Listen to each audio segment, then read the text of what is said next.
देव्युवाच यत्प्रार्थ्यते त्वया भूपत्वया च कुलनन्दन मत्तस्तत्प्राप्यतां सर्वं परितुष्टा ददामि तत्।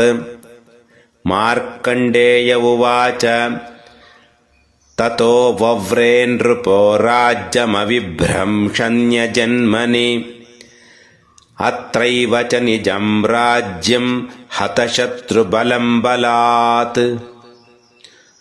सोऽपि वैश्यस्ततो ज्ञानं वव्रे निर्विण्णमानसः ममेत्यहमिति प्राज्ञः सङ्गविच्युतिकारकम्।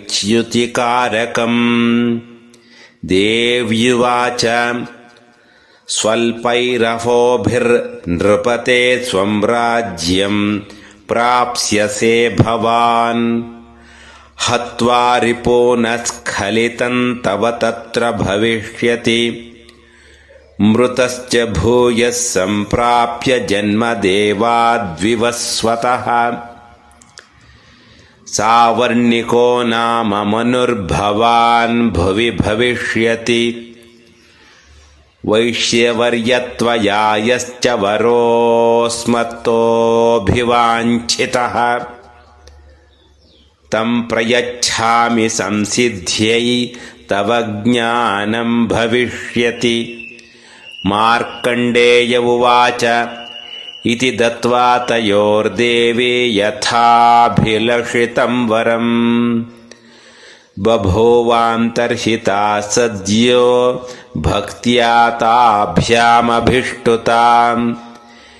एवं देव्या वरं लब्ध्वा सुरथः क्षत्रियर्षभः सूर्याज्जन्म समासाद्य सावर्णिर्भविता मनुः। सावर्णिर्भविता मनुः क्लीं ॐ इति श्रीमार्कण्डेयपुराणे सावर्णिके मन्वन्तरे श्रीदेवी माहात्म्ये सुरथवैश्ययोर्वरप्रदानन्नाम त्रयोदशोऽध्यायः। श्रीसप्तशतीदेवी माहात्म्यं समाप्तम्। ॐ तत्सत्। ॐ